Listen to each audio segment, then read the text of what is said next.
Halo netizen, ini adalah Toyota Harrier generasi kedua dan ini merupakan yang versi 240L Premium tahun 2010.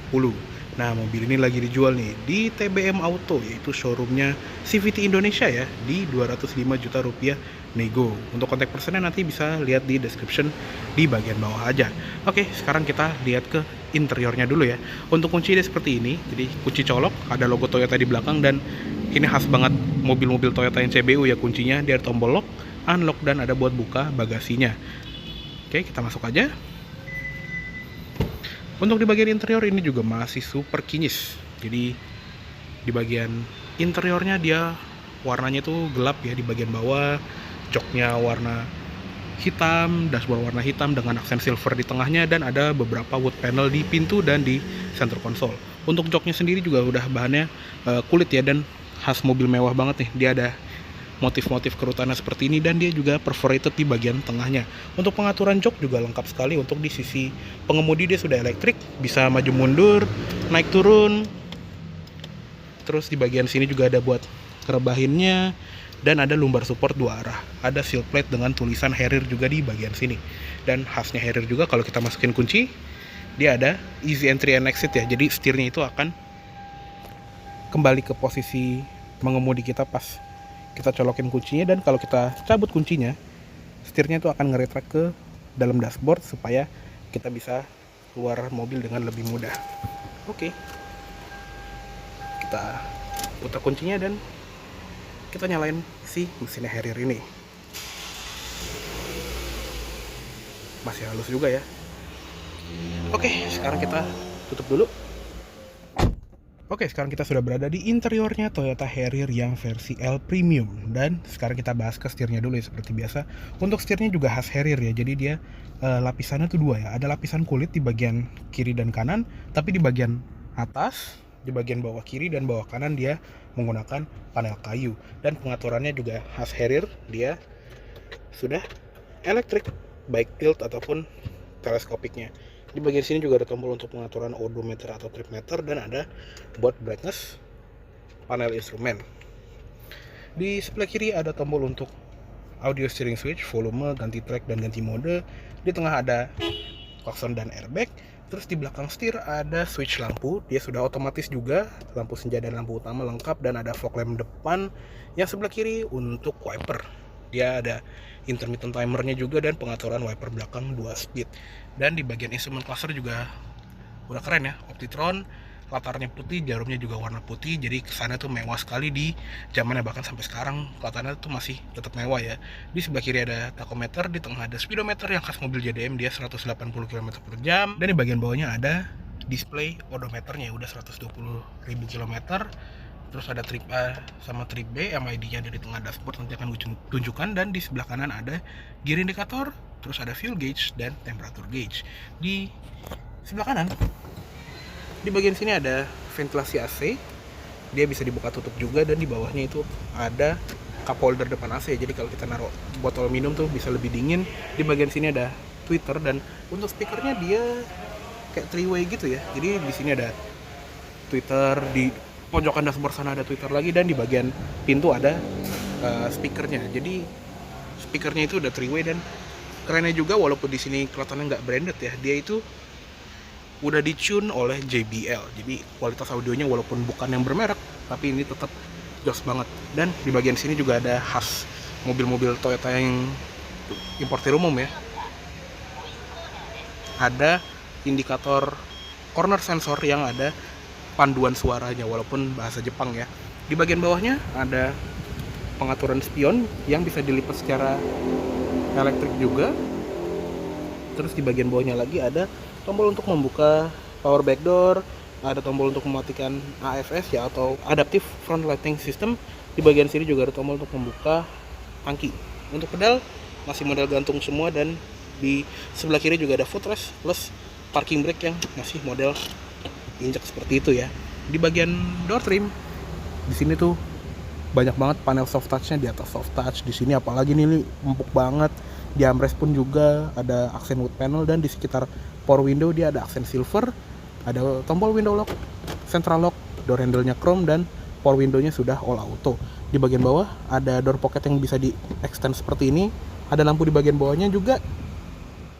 Lanjut ke atas lagi, di pilar ini juga dia halus banget ya bahannya, jadi kayak semi bludru gitu. Di bagian sun visor juga bahannya halus, dan di sini ada cermin sama ada lampunya juga. Grab handle dia model yang lentur seperti ini, jadi bukan yang model lipat gitu. Seatbelt depan bisa naik turun.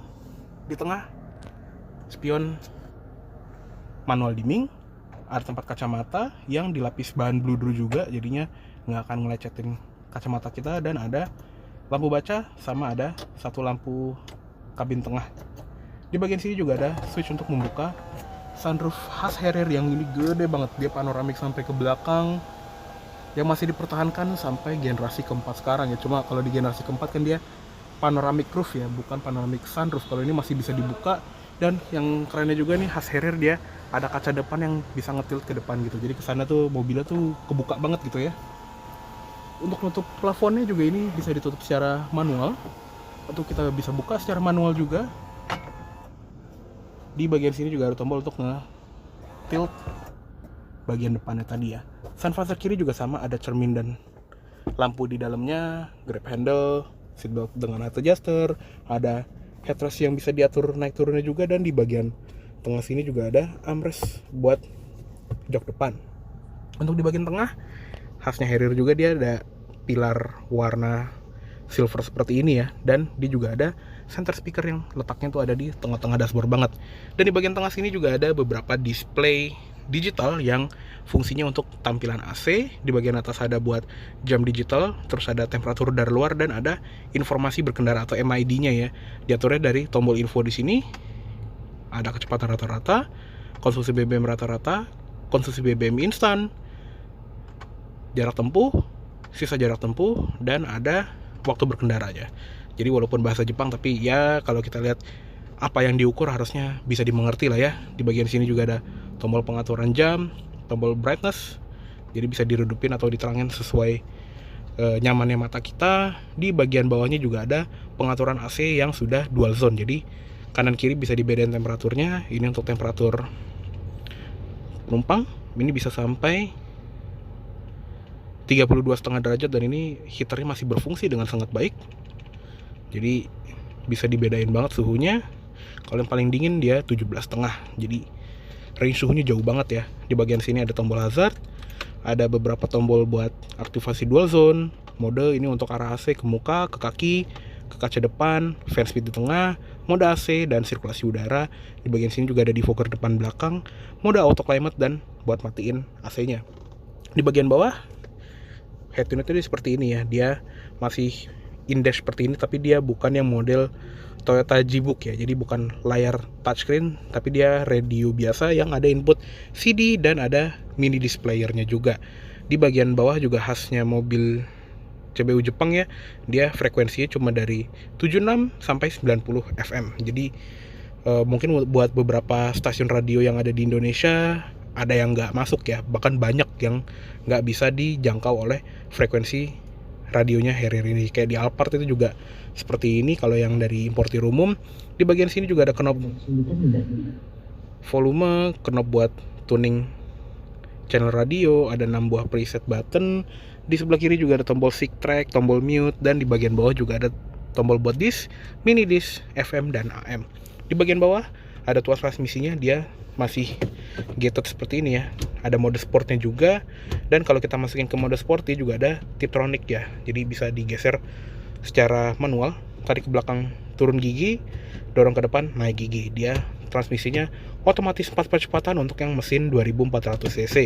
Di bagian sini juga ada mode ECT Snow, jadi ini memperhalus respons transmisi. Jadi kalau kita aktifin ini, terutama lagi di snow ya, lagi di salju, mesinnya itu nggak begitu agresif dan perpindahan giginya akan lebih halus supaya nggak menyentak akselerasinya dan menghilangkan kestabilan mobil gitu ya. Di sebelah kanan juga ada power outlet atau lighter.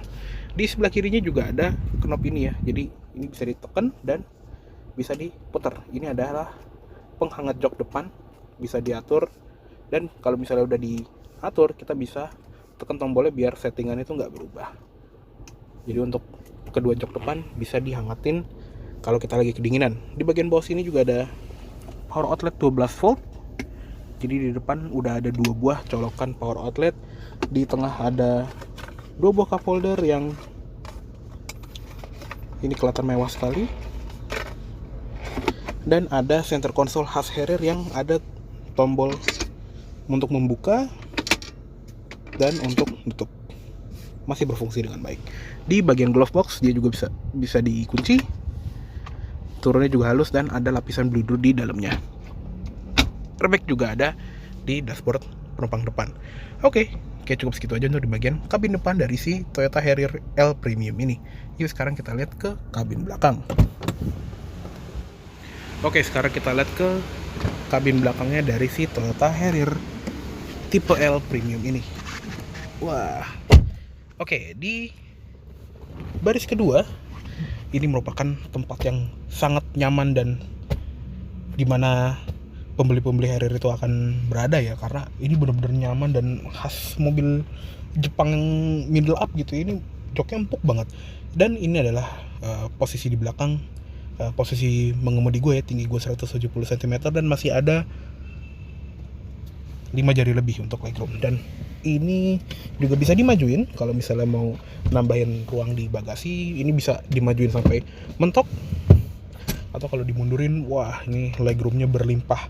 Makanya dulu banyak banget pejabat atau orang-orang yang bisnismen gitu ya, yang udah berhasil dalam hidup lah kita bisa bilangnya, yang membeli Harrier ini untuk sebagai mobil sehari-hari gitu, karena nyaman banget untuk dipakai di dalam kota ataupun perjalanan jauh.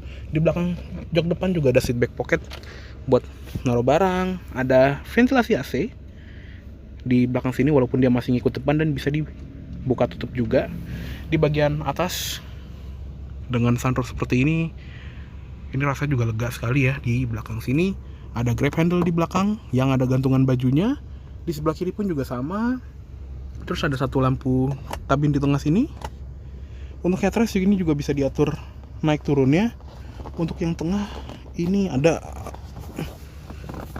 headrestnya nggak sih? Kayaknya nggak ada ya, cuma bantalan kulit gini doang. Oh ternyata ada, cuma agak nyangkut ya tadi. Nah bisa diatur seperti ini juga. Dan kalau di tengah nggak ada orang, ada armrest yang buat gue sih posisinya agak terlalu ke bawah, harusnya agak segini lah ya buat lebih enaknya. Tapi is okay karena di sini tuh empuk banget. Ada 2 buah cup holder yang di covernya itu ada panel kayu dan ada tempat penyimpanan yang ini dalam sekali. Oke, dia juga ada input ISOFIX buat naruh kursi bayi di kiri dan di kanan. Untuk seat belt juga lengkap ya, 3 titik semua. Yang ini juga untuk penumpang di tengah. Terus di bagian kaca di sini atau di bagian pilar ya, dia ada kaca untuk menambah visibilitas atau menambah cahaya di kabin belakang. Di bagian door trim sama seperti di depan, dia soft touch di mana-mana. Ini soft touch semua, di armrest juga soft touch. Kalau di bawah emang plastik, tapi di bagian sini door handle-nya chrome, ada switch power window yang sudah auto, turunnya bahkan sampai habis, nice. Dan ada asbak juga untuk para bisnismen sebat ya. Ada door pocket kecil dan ada speaker di bagian bawah sini. Sama di bagian bawah ada seal plate dengan tulisan Harrier. Oke, cukup segitu aja untuk di bagian kabin belakang dari si Toyota Harrier L Premium ini. Yuk sekarang kita lihat ke eksterior. Oke, sekarang kita lihat ke ruang mesinnya dari si Toyota Harrier ini. Nah, untuk unit ini dia menggunakan mesin 2400 cc 4 silinder naturally aspirated dengan teknologi VVT-i. Kodenya 2AZFE dan mesin ini tuh banyak banget dipakai di mobil-mobil Toyota yang seera ini ya, kayak di Camry ataupun di Alphard yang lama. Itu menggunakan mesin yang sama persis seperti Harrier ini. Jadi untuk tenaganya juga lumayan gede, 160-an horsepower dengan torsi 220 Nm. Untuk pilihan transmisi ada yang 4 speed automatic torque converter atau yang buat versi 3000 cc dia transmisinya 5 percepatan automatic torque converter, baik front wheel drive ataupun all wheel drive, karena kan di Jepang sana itu ada yang all wheel drive ya, karena di Jepang 4 musim jadinya kalau ada salju itu berguna sekali. Di bagian ruang mesin ini juga bersih sekali, masih kinyis banget dan kelihatannya nggak rembes ya.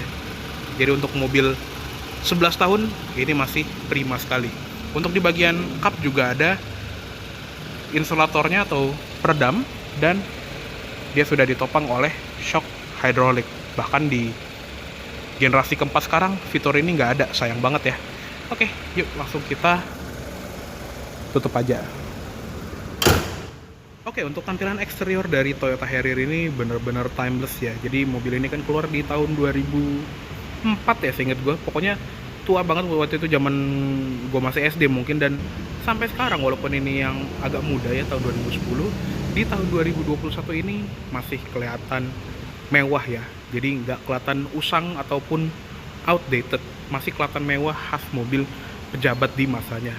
Apalagi dengan logo burung Harrier yang masih melekat di depannya, yang sekarang di generasi keempat udah nggak ada. Jadi masih merupakan ciri khas Harrier yang kental banget gitu ya. Sayang banget di generasi keempatnya dia berubah menjadi logo Toyota. Mungkin karena di generasi keempatnya dia juga dijual di pasar Amerika dengan nama Toyota Venza.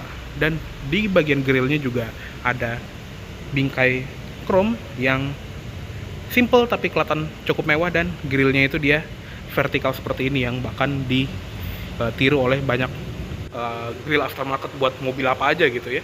Untuk lampunya juga udah canggih banget di masanya karena dia sudah menggunakan proyektor by Xenon untuk lampu dekatnya. Untuk lampu dimnya dia ada di sisi dalam, dia masih bohlam, reflektor sennya juga masih bohlam, fog lamp juga masih halogen, dan di pojokan bumper ada sensor parkir di kanan sama di kiri ya. Lanjut lagi ke samping, di sini juga velgnya khas banget ya. Banyak Innova atau mobil-mobil yang berbaut 5 yang kayaknya pas gitu ya dipakein velg ini, karena emang velgnya tuh cakep banget gitu ya untuk di Harrier ataupun di mobil lain. Di sini bannya menggunakan ban Dunlop Grand Track berukuran 235 55 R18. Untuk rem depan belakang sudah disc brake, tapi untuk di versi ini teknologi pengeremannya cuma ada ABS dan EBD aja, belum ada stability control. Lanjut ke sampingnya lagi, sen di samping bodi masih nemplok di sini ya di bagian fender, belum di cover spion yang kalau di facelift itu dia udah di cover spion. Door handle depan belakang chrome, dan khas mobil Jepang dia model antenanya itu short pole tapi dia agak miring ke kanan ya. Jadi kalau lihat dari belakang itu dia nggak persis di tengah. Sebagai contoh, ini ada Honda Mobilio, dia kan sama-sama short pole tapi dia di tengah. Jadi kalau kita lihat dari belakang,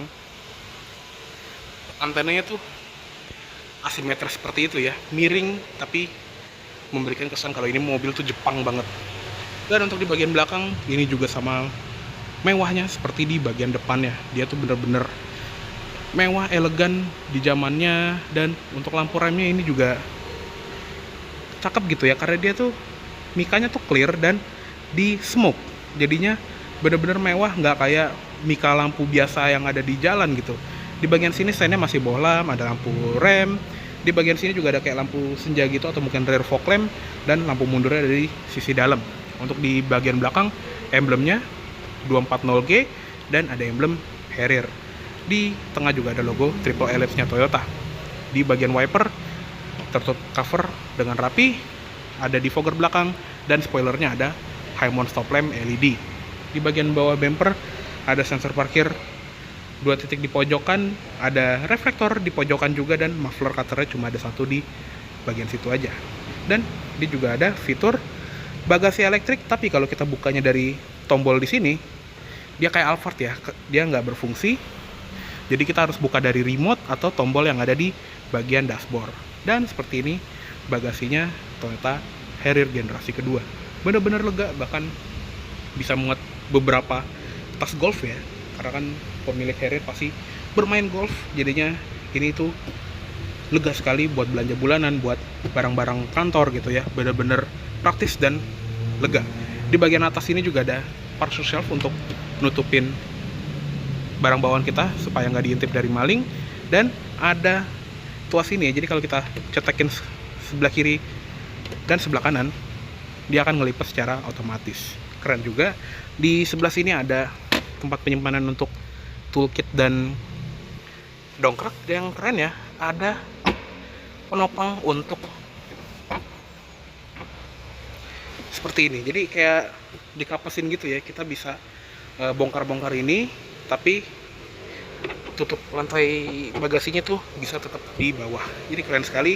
Dan di bagian sini juga ada penutup lagi yang dibukanya itu dipencet seperti ini. Keren banget. Oke, kita tutup lagi aja. Per juga masih kenceng, dan untuk lipatan joknya dia bisa dilipat 60-40. Oke, sekarang kita tutup aja. Untuk nutupnya dia ada tombol di sini atau door handle di bagian sini.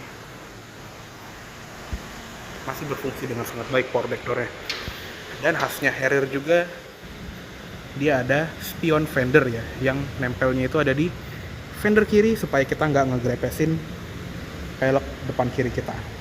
Oke, kayaknya cukup segitu dulu untuk review dari Toyota Harrier tipe L Premium tahun 2010. Mohon maaf apabila ada salah kata-kata atau dalam menyampaikan review. Dan tadi ya, mobil ini lagi dijual di TBM Auto Jatiwaringin. Untuk kontak personnya nanti bisa lihat di description yang ada di bagian bawah aja ya. Oke, terima kasih baik telah menonton. Sampai jumpa di video selanjutnya.